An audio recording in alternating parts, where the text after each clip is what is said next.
Welcome to the Human Capital Innovations Podcast. We're your source for personal, professional, and organizational growth and development, where we share original research, explore industry trends, and interview executives and thought leaders from across the globe. We hope you join us often for practitioner-oriented content around all things related to leadership, HR, talent management, organizational development, and change management. Maximize your personal and organizational potential with Human Capital Innovations Podcast. Do you enjoy the Human Capital Innovations Podcast?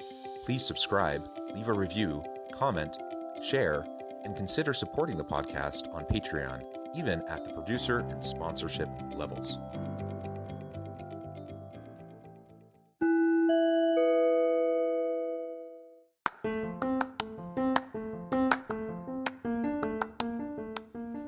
Welcome to the Human Capital Innovations Podcast. In this HCI podcast episode, I talk with Christina Brunn-Peterson about flexibility as the key to women succeeding in the workplace.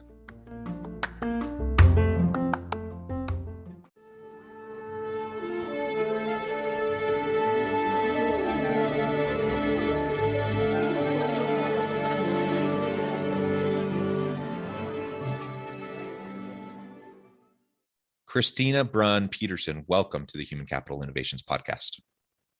Thank you so much, John. Thanks for having me. It is a pleasure to have you on today. This is a HCI podcast special for International Women's Day. You're joining us from Denmark. We're going to be talking about flexibility as the key to women succeeding in the workplace and really try to unpack that. And of course, you are a woman, you are international, and I think you have just such an amazing career. I'll be sharing your bio here in a moment, but I think you have a lot of perspective to bring to this. I think it'll be a fascinating conversation. So I really appreciate you taking the time out of your busy day and schedule to share your insights with me and my listeners. As we get started, I wanted to share Christina's bio with everybody. Christina Brunn-Peterson co-founded Worksome in 2016. Today, she leads the Flexible Revolution as Worksom's Chief People Officer.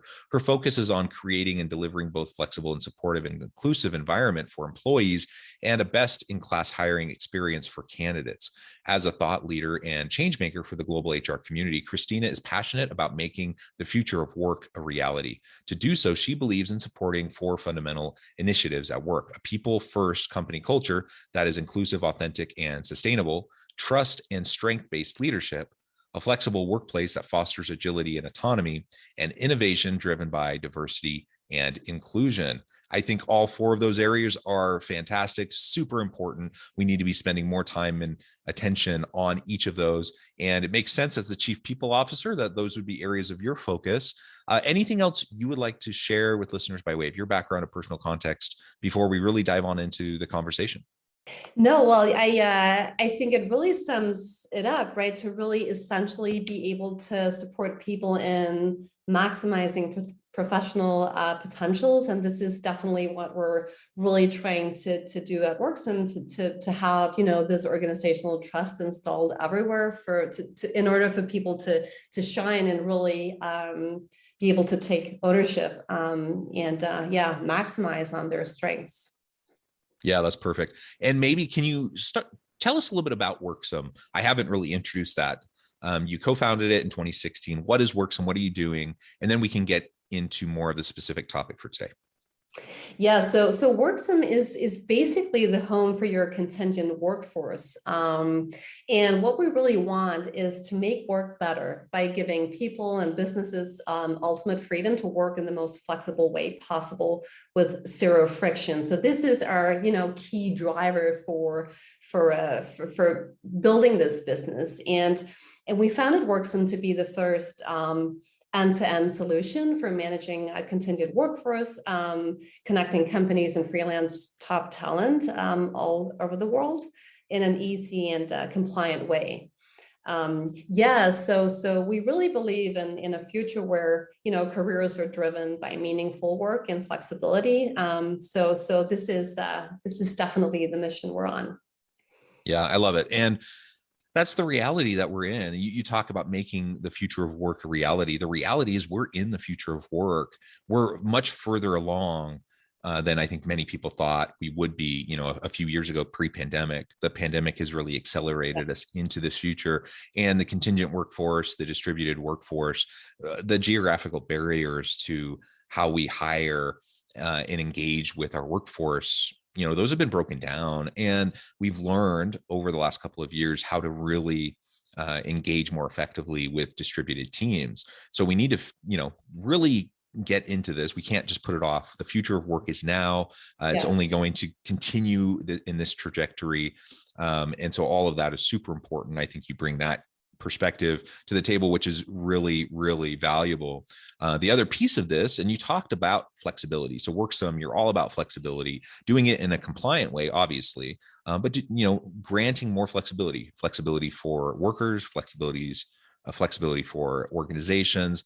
And as we kind of layer that over the top of women in the workforce and the related issues, flexibility really can be a key component to leveling the playing field and giving women more opportunity. I think about the progress, slow, but some progress being made in terms of gender equality in the workplace, but many suggest that over the course of the last 2 years during the pandemic, we've set back women's equality in the workplace even a generation, which is horrible. And so we need to be mindful of this, and we need to do more proactively to try to balance the scales and to give people really a fighting chance. One of the reasons why, probably the main reason why the pandemic set women back so much, is we know that women tend to disproportionately take on childcare, elder care, housework, and home tasks, and those sorts of things. And because of that, and the challenges during the pandemic, and trying to help kids who are home from school and all of the sorts of things, women really took a step back. Those who were able to make it all work tended to have more flexible opportunities. And when we have flexible opportunities, we can juggle and balance, and we can deal with family matters. We can do good work for our firm. Ultimately, that's been what's helped some women to continue to succeed. And that really will be a path forward for many women who perhaps had to leave the labor market, the workforce during the last couple of years, and want to re-enter. So with all that said, I'm talking too much. I want to give you a chance to talk. Tell us more about how you see flexibility, workplace flexibility, whether that happens through remote hybrid work, distributed work, contingent work. How is this going to give women the opportunity to succeed in the future? Yeah, so I very much agree that I think COVID definitely put a fast forward on the future of work, and what you say, the future of work is now, and I definitely believe that this resonates with a lot of people out there as well. I definitely feel that flexibility is key, not only to women, but definitely to the younger generations who want to work more freely and flexible, and basically be able to build a career based on core competencies more than just looking for the next full-time opportunity. So I think the perception of work has changed massively. And this is a premise that we as companies have to really accept and get if we want to build a competitive edge when it comes to attracting and retaining top talent. So it's definitely not something that only goes for women, but yes, I can definitely also, see how flexibility has been a massive opportunity for women to redesign their career paths, basically, because we were all forced to think about, some of us did this by, motivation, because we truly believe in this, but a lot of companies were forced into thinking about how can we redesign career paths, and how can we make sure that our employees stay on board. And I think the Great Resignation in itself was just a great reflection and great opportunity for a lot of people to reflect and maybe say, hey, what can we learn from this crisis and innovate on top of that and build back better, basically.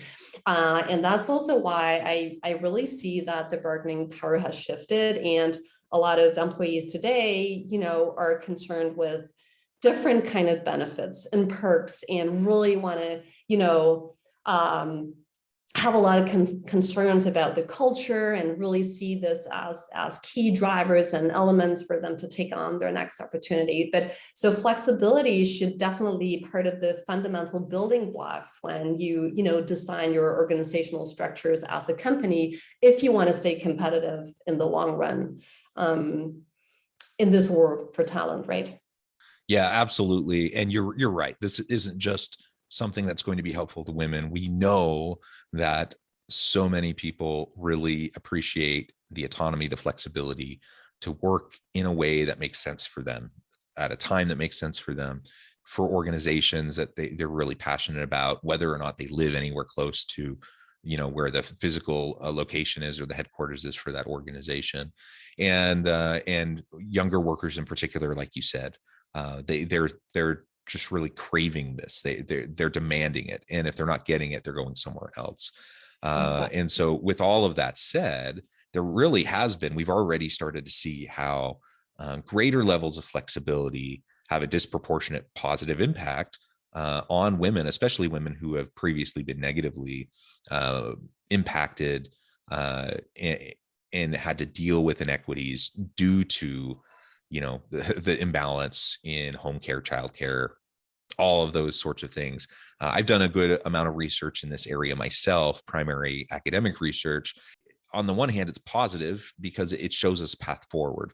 On the other hand, it's really sad. It's really very frustrating. And it shows us how far we haven't come and how much more we need to do.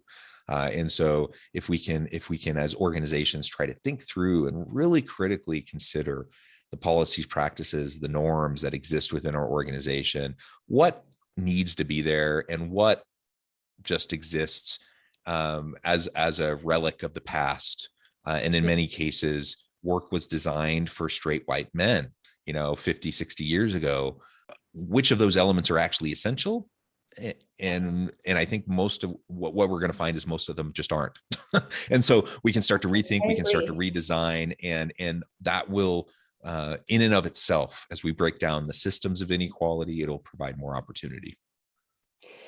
Yeah, and I think it's just basically, what good looks like has changed.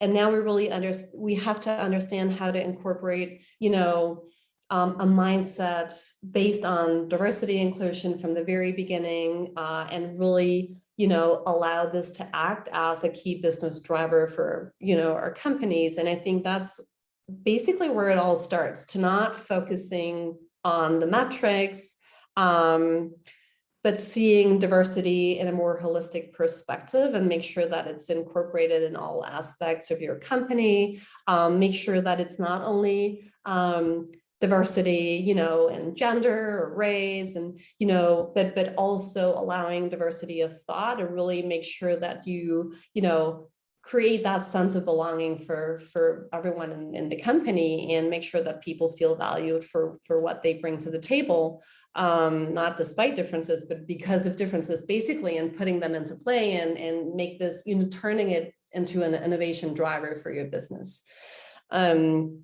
And in that comes working with, women, in general, underrepresented groups. But for me, it's very much seeing this in an individualized perspective, and really understand, what are the value priorities of the individual. And this is how we work at WorkSim as well, and really take this bottom-up process to how we work with culture to allow us to understand how can we support the organization and individuals in the best possible way on their WorkSim journey, to feel empowered and inspired and happy over time.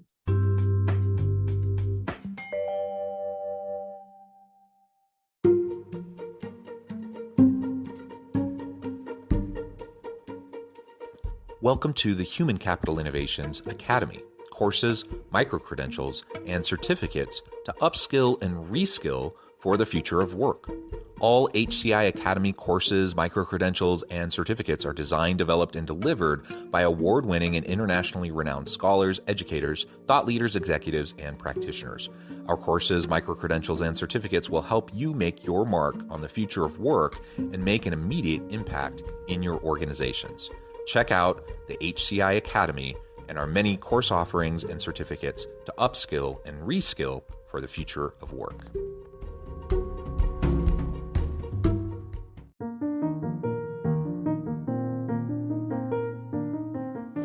Check out our new weekly LinkedIn newsletter, Alchemizing Human Capital, exploring industry trends via original research and interviews with executives and thought leaders from across the globe.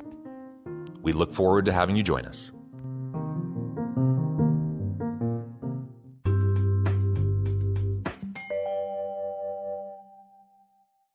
And one of your core fundamental initiatives that you outlined and that I read in your bio is, a people first company culture that is inclusive, authentic, and sustainable.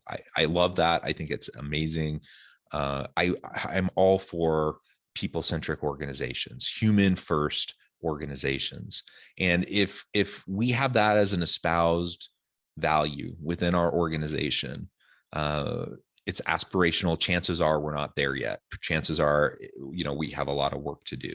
But if that's on the forefront, and we can consider how all of our decision making connects back to and relates to that core value, that perspective, it will, I think, allow us to take a critical look and challenge the status quo, challenge the norms that exist, and question, if that particular policy, the practice, procedure needs to be there.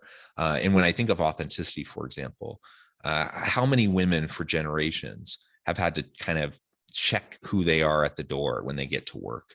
And, I think it's just so important when we talk about the value of diversity and inclusion, those perspectives of females and women of color and other marginalized populations, it's incredibly valuable to the organization from like a bottom line dollars and cents perspective.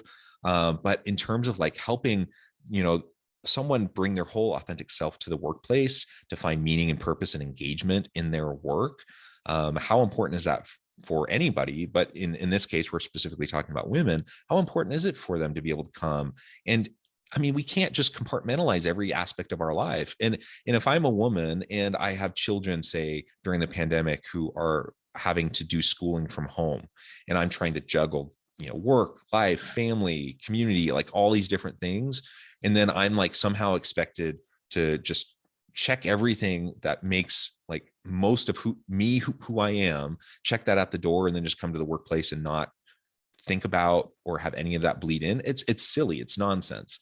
And it's not healthy. Right. And so when we create environments where truly everyone can be authentic and genuine, and that they can feel supported, then that's going to open the doors for women who maybe didn't think or consider that they would be, someone who would even want to pursue a leadership role, for example, or whatever. Right. So we just need to open that door and encourage more individuals to participate and to break down the barriers that are keeping them from participating in those ways. Yeah, for the benefit of the individual, but also for the businesses, to be honest.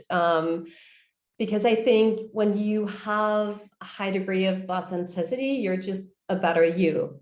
And this is super important also, when you hire people, of course, you're absolutely sure that these people are superstars at what they do, and basically they can come in and tell you what to do. But if you do not allow this to happen and really, conduct themselves in the most authentic way possible, then you will not see the full potential of that individual. So I think it's also to really understand how it can benefit the companies going forward and really allow companies to build that competitive edge when it comes to winning over top talent, which is so key for us as, and staying successful as a company. Yeah, and we've been talking around the issue of flexibility. Of course, flexibility in the abstract. I think everyone can say, yeah, that's important. That's something that people value. Let's talk more specifically now about like what types of flexibility are useful and really helpful, especially as we think about marginalized populations and women. Yeah, so we tend to, we tend to focus the discussion very much around from where you work, right? So the on-site versus working from home, but at Worksome, it's also important for us to focus on, for instance, where you work, but also how you make decisions. So do I have the autonomy to make decisions centered around the work I do? It's also very much about collaboration. So when can I shift gear, right? Am I allowed to be in the zone, really having some focus time, and then just say, now I'm up for, collaboration. It's also about values from my perspective. So when we talk about flexibility, we as an organization need to understand that the individuals making up our organizations have personal values, which they should be able to put into play at Worksome as well. And of course, the diversity, right? So it's important for us to really make sure that, we're flexible, we're open, we're curious on different perspectives, so that we can really, create that inclusive culture and make sure that we utilize all the knowledge and great perspective we have to allow us to stay innovative over time. And of course, it's also about education, like this educational perspective on what are people's backgrounds and how can we, benefit from that as well. So for me, flexibility is a broad term. And I think it's important for us to talk about flexibility in a more, nuanced way and not only focus on from where to work, because I know it's definitely a key thing in this aspect, right? But if we really want to be able to incorporate flexibility in our organizational structures, we have to kind of get the term right in a broader sense. So certainly flexibility in terms of being physically in the workplace versus hybrid or remote, flexibility in terms of or say you're headquartered in New York City, do you need to actually live there and commute in? That's an incredible burden that I think many people have realized over the last couple of years. It's just not something they're willing to put up with anymore. So Yeah. The cost of living, the commute, the traffic, the hassle, the headache, right? And people just want their life back. They don't want to be spending 3 hours plus a day commuting. And so, there's those components. So can people be, say if I'm in the United States, can I live anywhere in the United States or internationally? Can I literally be anywhere as long as I can connect, when needed, so we can have live synchronous interactions as needed, but then I can also work asynchronously on my own time zone. Yeah. Flexibility in terms of time of day. This whole 8 to 5 kind of a work day, that's a product of the past, and it works for a lot of people, and that's fine if it works for you. But some people like to get up early and work. Some people want to work late. Some people want to interrupt their day. Some people, they're going to work much better if they can just go work out for an hour in the middle of the day, right? Without having to worry about anyone looking over their shoulders saying, why aren't you at your desk, right? Some people want to be able to pick their kids up from school and help them with their homework and then go back and work more later when the kids are in bed. Like there's all these different formats and every person's different. What everyone needs is different. And so all of these forms of flexibility are really going to be important. And research has shown all of these forms of flexibility are very valued by women and very helpful to women, especially if they're trying to re-enter the labor market, if they're trying to consider opportunities for advancement or for leadership roles. When they feel supported and that they have that autonomy, that opportunity to have those elements of flexibility, they're going to be much more likely to jump in. The other piece that you said that I just think is so important, flexibility in terms of its connection in relation to diversity of thought, diversity of values, and everyone has hopefully there's alignment with the core organizational values, right? Value congruence is important, but we also need to give a space where everyone can bring their own, unique purpose and value to the work that they do. And, hopefully that's in alignment with the organizational values, but there's still going to be new, unique, creative ways that people can contribute. And we need to create that opportunity. So that flexibility to contribute in unique ways, which means often that if we're super rigid as an organization, like this is how work gets done, follow these steps, have these outputs, you're stealing that opportunity from people to bring their own value to the work that they do. And frankly, you're probably thwarting innovation and creativity, and you're taking away the initiative that people might have to find new, better ways to do the work that needs to be done. Exactly. And that's why I truly believe in a more individualized approach to flexibility. We can't build a one size fits all. We really need to, of course, we want to provide the frameworks for sure, like what you said, right? But I also feel that we need to allow differences to exist. So there might be, differences in how teams operate and structure their work. So that it can cater to all the preferences and needs in that specific team. And that's all good and fine. We need to allow this, variation to exist if we want to make sure that people can have a sense of belonging. And so this is basically where, I think companies can really mature and let go a bit in terms of wanting to design, what is flexibility and make a structure around that, but really take this, it's a bit counterintuitive, right? It's ironic, isn't it? That, right? Yeah, it's ironic that people are thinking, how can we make a more flexible workplace? And we're going to do that with all these rigid structures. Exactly. Let's agree on 2 days in the office and decide on which days. That just doesn't make any sense, right? So the point is really to say what works for you guys and have that bottom-up approach. And it's just a decision and a mindset. It's not to say that, smaller companies can do that. And when you get into this more, a larger company, you can't.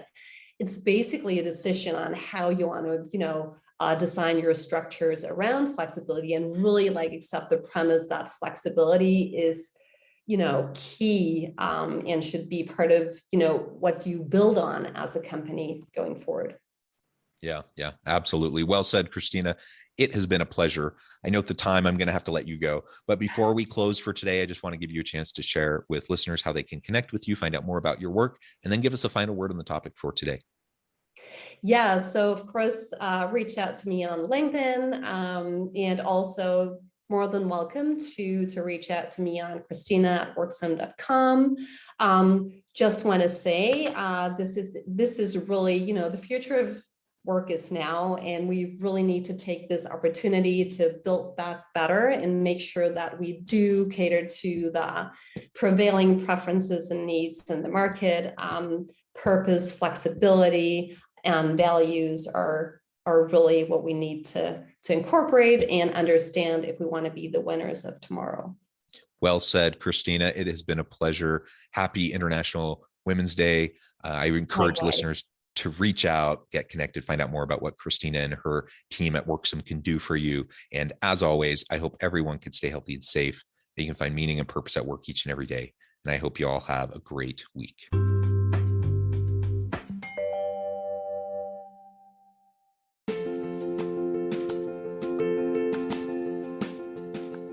Bluer Than Indigo Leadership, the journey of becoming a truly remarkable leader.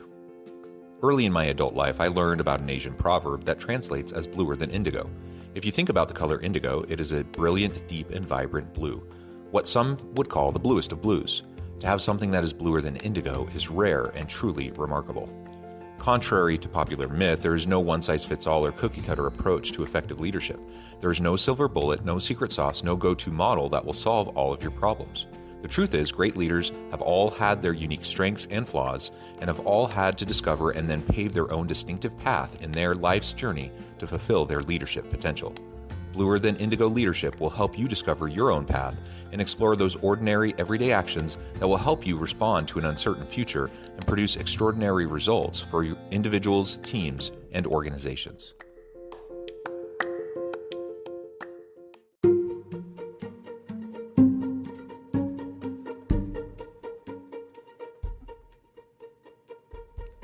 check out Human Capital Innovations magazine, Human Capital Leadership. Human Capital Leadership is a free, interactive e-magazine with the mission to help individuals, leaders, and organizations find innovative approaches to maximize their human capital potential. We publish issues quarterly in August, November, February, and May. Take a look at the latest issue and let us know what you think.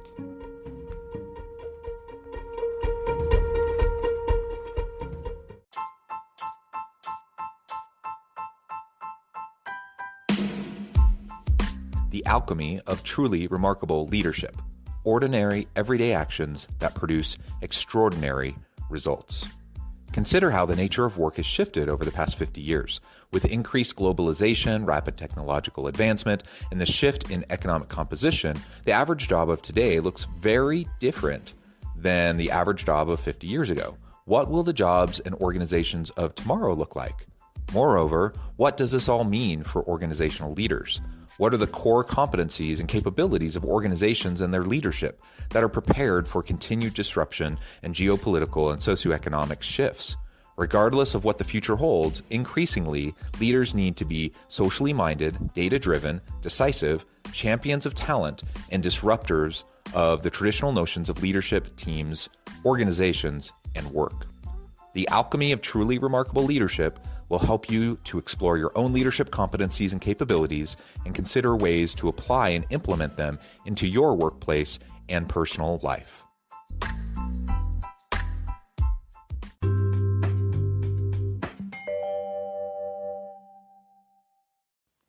Do you enjoy the Human Capital Innovations podcast? Please subscribe, leave a review, comment, share, and consider supporting the podcast on Patreon, even at the producer and sponsorship levels. Thanks again for joining us for this episode of the Human Capital Innovations podcast. I hope you stay healthy and safe and that you have a great week.